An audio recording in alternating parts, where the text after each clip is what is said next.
Equally, if you're going to do something like brainstorming, and we'll touch on that, you can't have a fantastic brainstorming session sat down. You just can't think when you're sat on your bum. It's just one of those things. It's a physiological fact, right? So that's the thing we need to be aware of when we think about that. What would be a good state, do you think, to be in when you want to learn something? What do you reckon? Awake. Awake's not bad.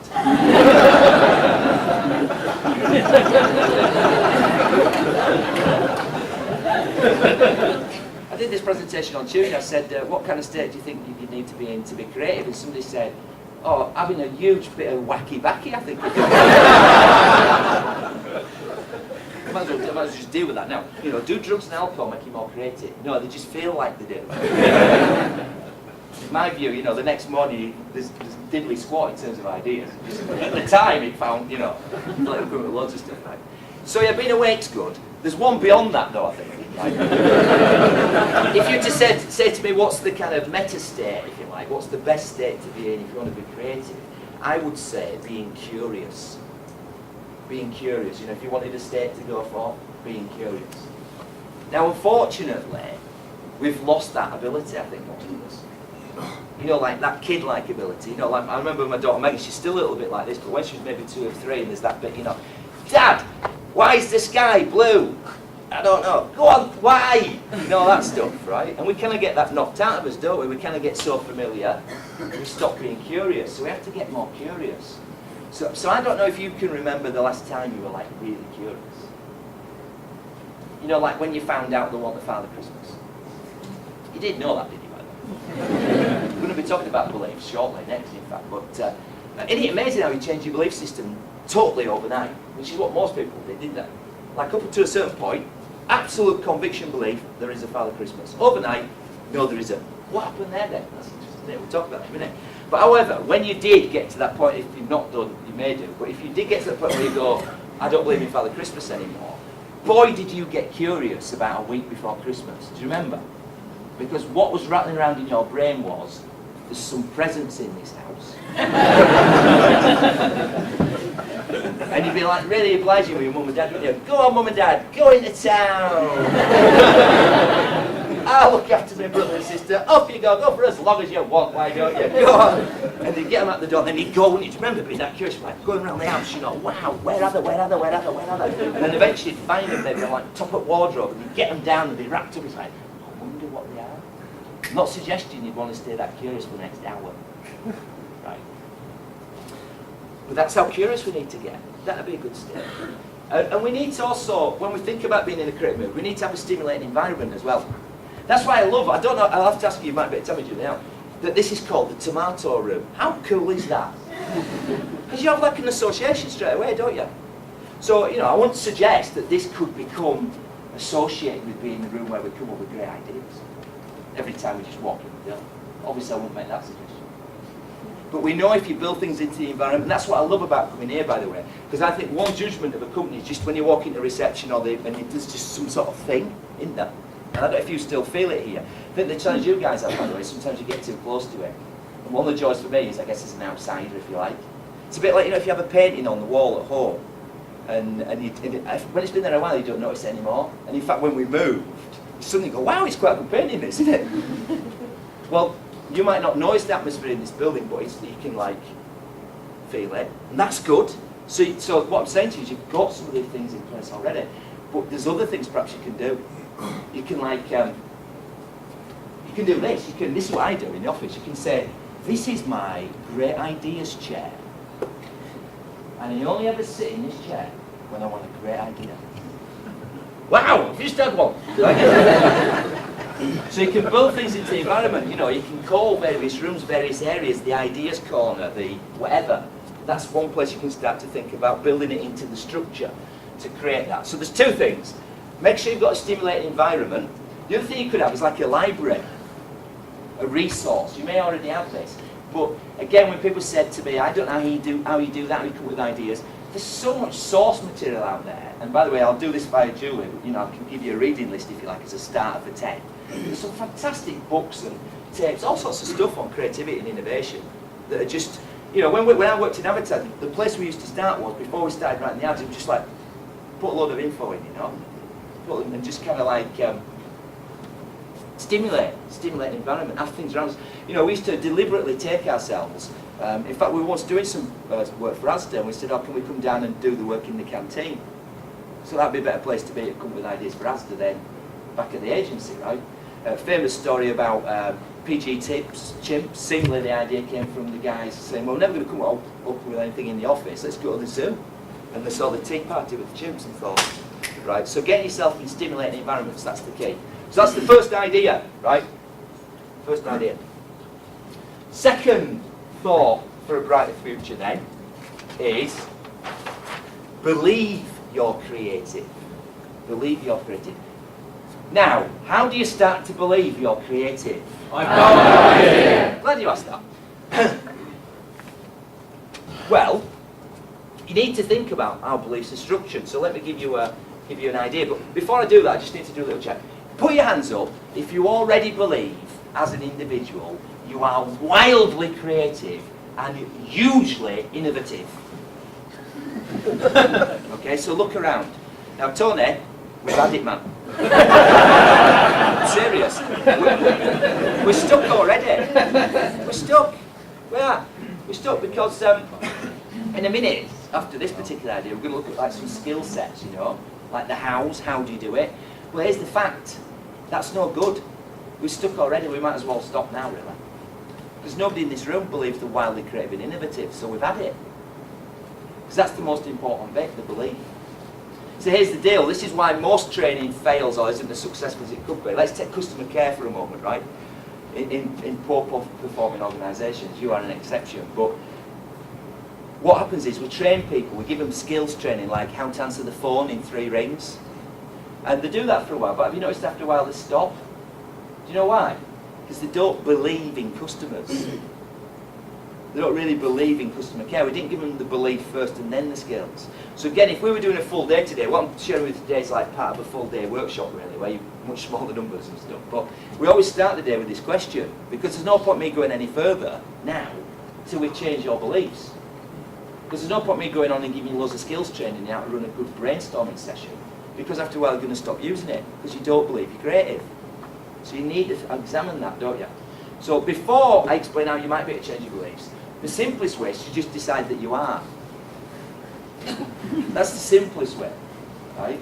Just kind of go, if I've got to ask that question again, I'm going to put my hand up and be a bit more lateral.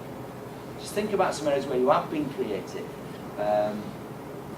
David, I think when I came to see you, you can share this with me. We were talking about this when we were briefing this, and you were talking about that you'd gone for a meeting with your boss or an appraisal, and you said, yeah, but I'm not very creative. Is that right? And what happened? Just to share that with us. Well, this was at my appraisal last year with Paul Mason. Right. And I said to him, I didn't think I was very creative, and he said, you're wrong. He said, because you very often go outside the organisation, you go to conferences, and you bring back the ideas and you share them with business. Yeah. And actually that's innovation. Yeah. Because it's bringing ideas in and infecting other people with them. Yeah, so I don't know if you heard that.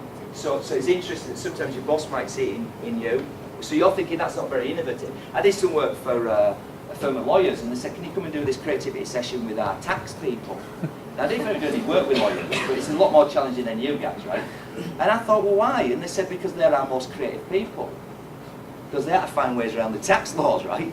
So they have to be like lateral, right? So the thing to do is do what David do, is first of all, if somebody says to you that actually, no, you are, believe them, and secondly, start to find your own references, right? But the simplest way, to first of all, is to just go, I am. I'm going to decide that I am.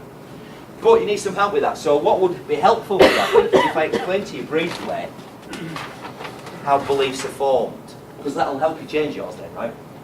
So how it works is, if you think of a belief, any belief, and by the way, the most important beliefs are the beliefs you have about yourself.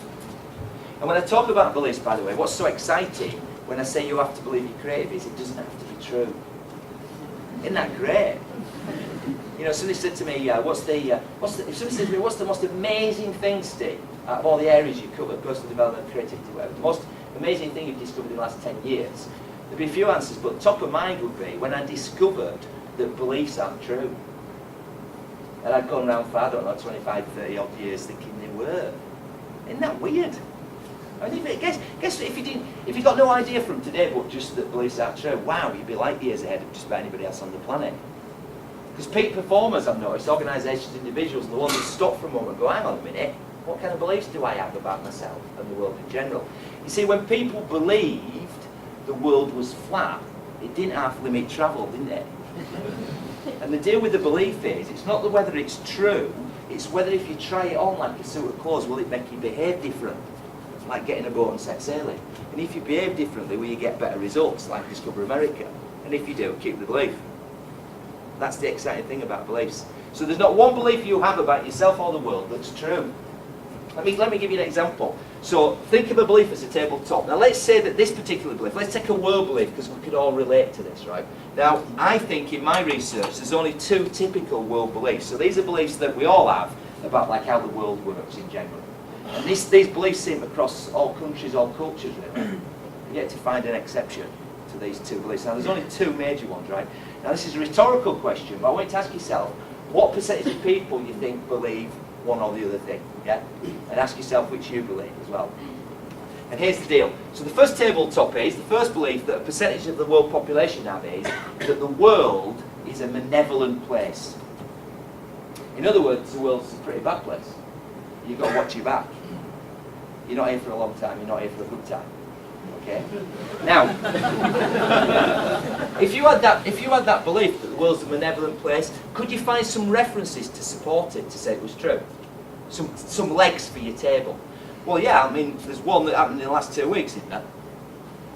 So Twin Towers, there's a pretty solid leg, isn't it? Then maybe a more personal one, that friend, that acquaintance you did that favour for, and as soon as you turned your back. So if you had that filter, that belief that the world's a benevolent place, you could very quickly get 4 legs to support it, couldn't you? And then, it's rock solid. By the way, one of those key ones usually comes from parents. Because if you have a parent who says that that's the way the world's made, they're a big source of reference, aren't they? So you think about it, you know when you came out of the womb, did you come out with your beliefs like already hardwired in then, ready to go? You're like sponge-like, weren't you? Sponge-like, just took them in. So where did you get most, if not all, of your beliefs from when you were very small? Parents, right? Now that's great if the stuff is full of loads of empowering beliefs, but unfortunately, myself included, the kind of beliefs we tend to give our children fall into 2 camps. Beliefs to keep us safe, and beliefs to stop us being disappointed. That's usually how it works. You know, a bit like the little boy in a really excited state saying to his dad, Dad, I want to be an astronaut. And his dad saying, don't be stupid, son, you come from Doncaster. It's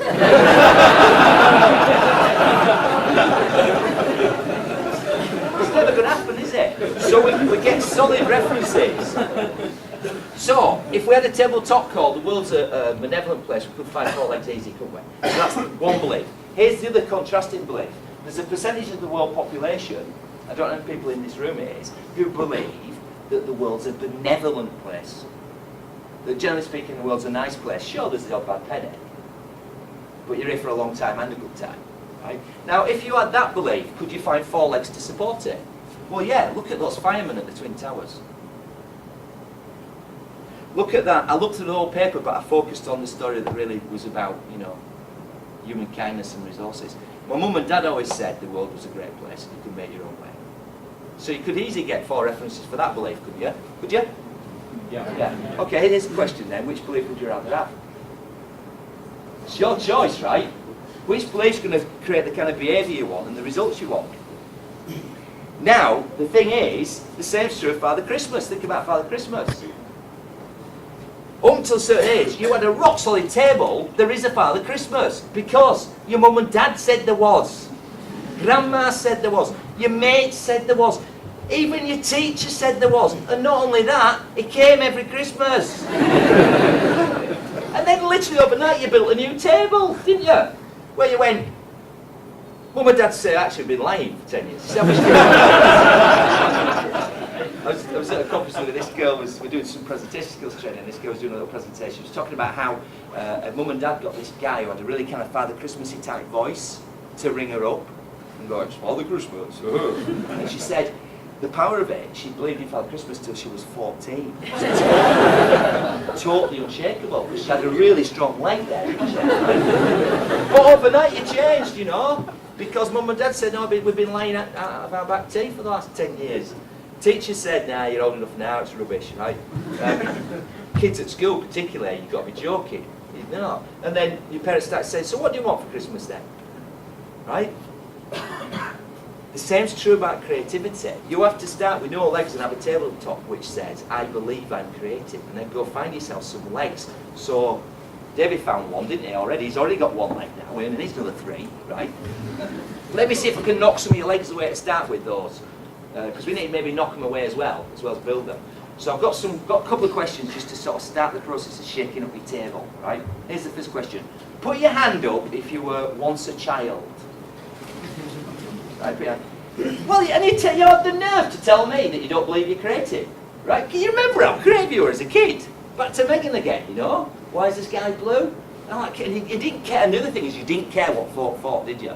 You go on, look at this painting. What is it? I don't care. See, but what happened was, at school, you were trained out of that natural, fantastic curiosity and creativity and innovation, right, into judgmental thinking, into, if you like, rational process. Because one of the key characteristics, perhaps the number one characteristic of a creative person, is the ability to daydream. What happens if you daydream at school? They throw stuff at you, don't they? And so what happened was you got knocked out of you. I saw a thing where they'd done those clever grown-ups, you know. They did this test just to check out kids were doing for 5-year-olds, and it was a multiple choice. It was 4 pictures, and it was a picture of a coal miner's helmet, a lump of coal, a pickaxe, and a rose, the flower, right? And they said to these 5-year-olds, cross the odd one out in these 4 pictures. And kids had a go, and this little girl hadn't crossed any out, so the teacher said to her, you know, why don't we cross one out? She said, well, I don't want to. She said, you do know that it's the rose, why didn't you cross the rose out? She said, I didn't want to cross the rose out because it was too beautiful. That's the point, right? So we design all this stuff. So you were trained out of creativity at school and into judgment. Now, I'm not suggesting that's a reversible process, right? Secondly, put your hand up if you dream.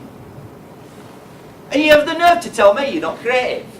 Have you seen your dreams, especially yours, right? How wacky creative are they? So you get the idea. So we need to get ourselves some new references. Now, I think as an organisation, you've probably got quite a strong table in those terms. But as individuals, if we're going to contribute, we have to, next time somebody says, are you innovative and creative, whack your hand up.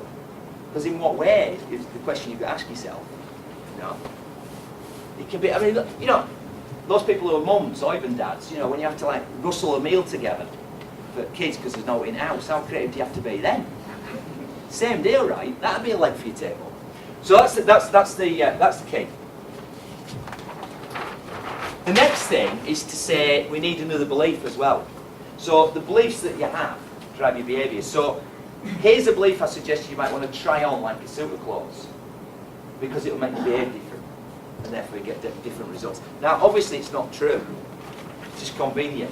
But there's not one successful entrepreneur, business person, sports person I've met, or organisation for that matter, who doesn't carry this belief. Basically, what that says is, when you attempt some piece of innovation, new idea, there's only 2 results you can possibly get, isn't there, when you try that? One is, D, success! Wow, that was fantastic, worked out just as we thought. Great. Rarely happens. Or you can get this one, which for most people has a kind of physiology and a focus that goes, oh no, I failed. I'm a failure. I'm a bad person, that idea didn't work. Oh no, beat myself up. But successful people go, hey, just got a fascinating result. You probably remember fascinating, right? Just got a fascinating result here. And as long as we have a way of feeding it back in to our next go, we can never fail. Now, since I used to work in advertising, a little small print here, I'm not suggesting as individuals, as an organisation, we go to Leeds Bradford Airport and jump out of a plane without a parachute, right? So notice that's pretty messy when you hit the ground. So I think before you do any kind of piece of innovation, you need to do a bit of risk analysis, and you go, okay then, let's go try this thing out, right? Now, best case scenario is, wow, that'd be brilliant. Worst case scenario, it's going to cost £20 million and the company's going to go bust. Well, don't do it then. Top line, 10 grand. Can we afford it? Just about. It's in budget, because we should have a budget for innovation, shouldn't we? It's in budget. right? Can we learn from it? Absolutely, great. So let's leap out. So I am suggesting you leap out of a plane with a parachute. Now most people will go to airport, right? So we need to do some sensible risk analysis. Now let's just think about how that belief works. Here's a question for you. You know Sony, S-O-N-Y, in Japan.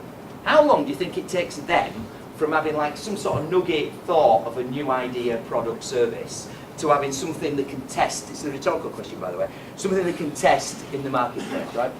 Just think about that. And then how long do you think it takes a typical Western organisation or company to having like an idea, to having about a product or service, to having something that can test in the marketplace? Here's the answer, right? Sony, 5 working days. Typical British company, typical European company, 11 months. How's that then?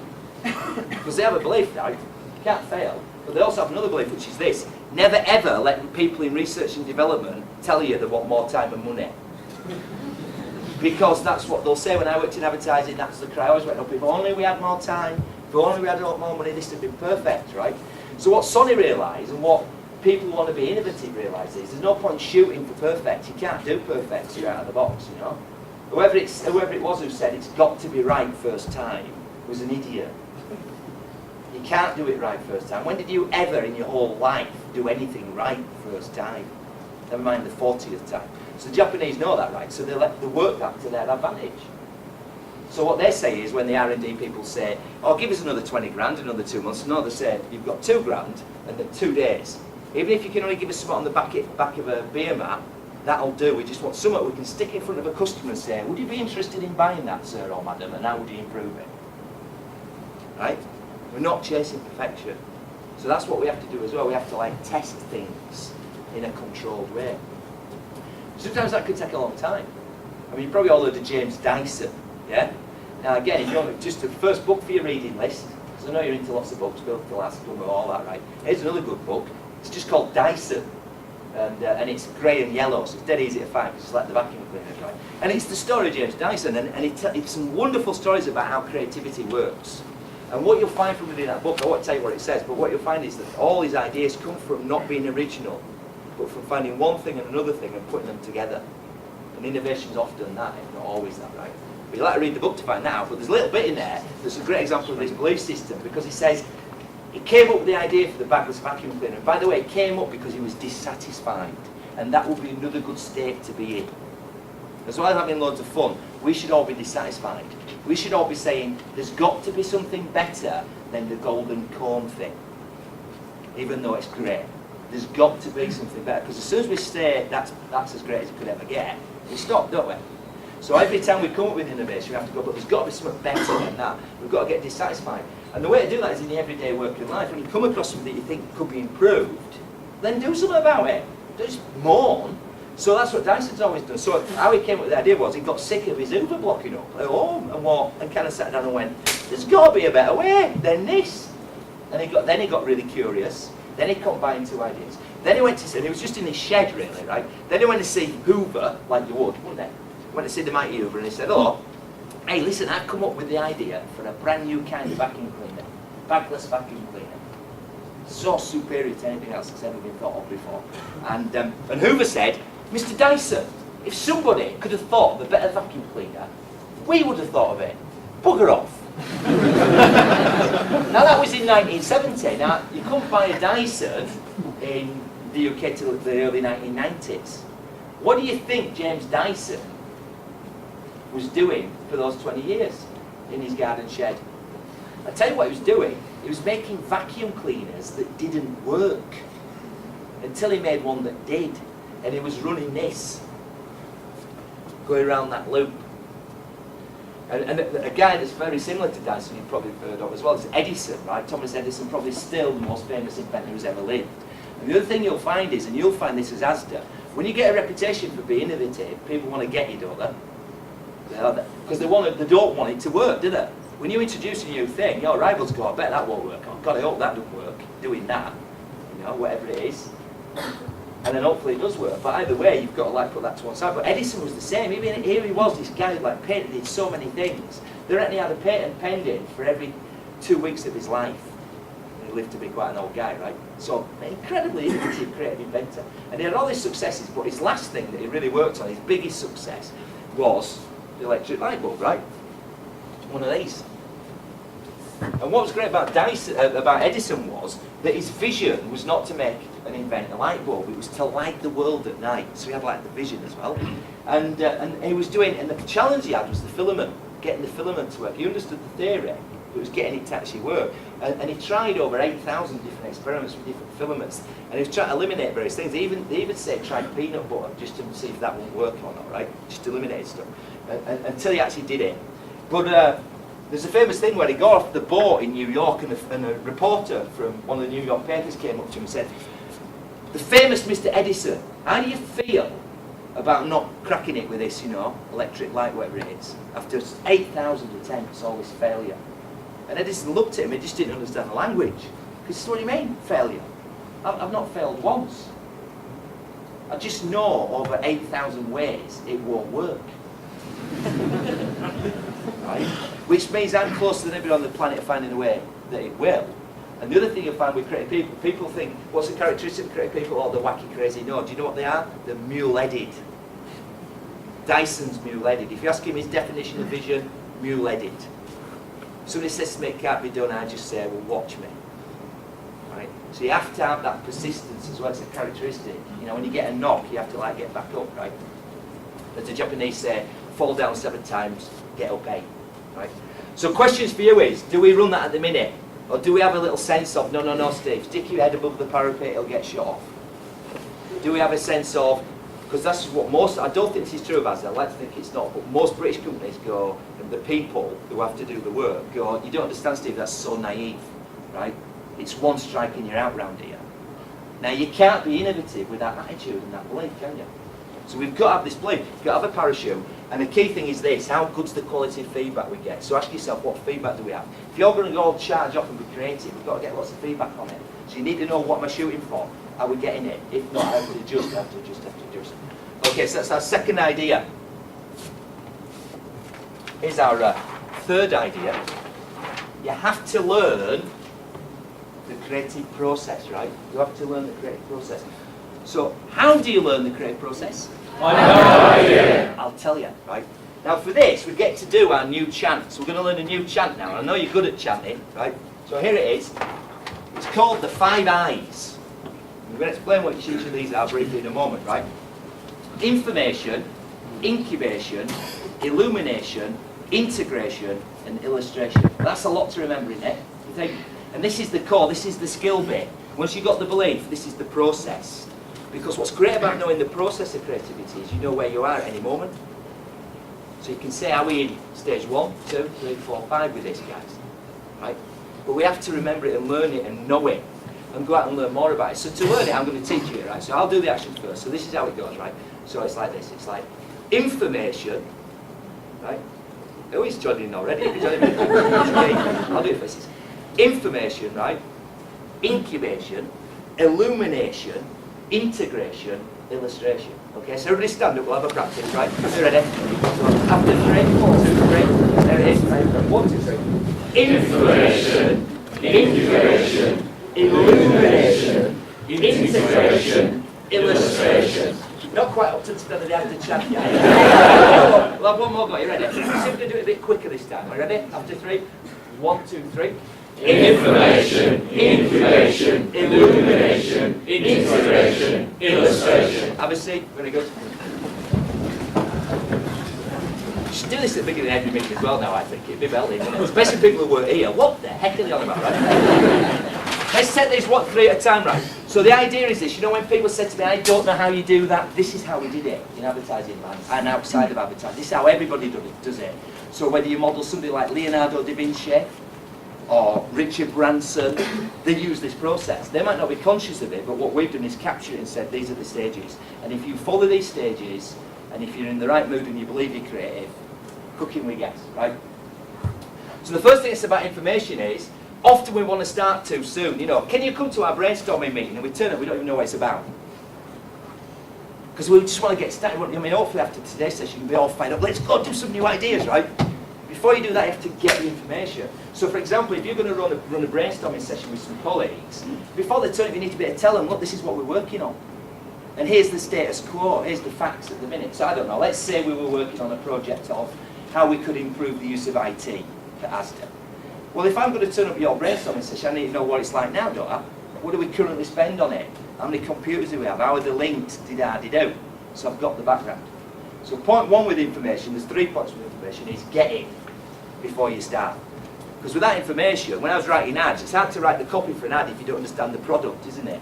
There's kind of like a learning curve to go through first for some people. Secondly, we then have to get focused. Again, when I worked in advertising, the best kind of advertising is what? Single-minded. In your commercials for Asda, there's probably a million things you could say, but you have to like boil it right down, don't you, to one thing, because we'll only remember one thing. Same deal for any area of innovation you're looking to apply it to. You have to say, we have to get focused. Can we get it down to, say, one question? Now, the best way of phrasing the question, if you want to write this down, would be something like, in what ways can we? In what ways can we? ... Because then you're going to have some sort of focus, aren't you? In what ways can we improve the use of IT by 20%? That'd be a pretty focused question, yeah? And then we all know what we're working on. Rather than, let's get better at IT. Yeah? Third part of the information process, why you want to get it down, get all the information and get it focused, is you want to whack it into your unconscious mind, where it can just percolate. So that's the key reason you want to do it, is you want to get it in there so you can forget about it. So your unconscious mind can be working on it while you're even asleep.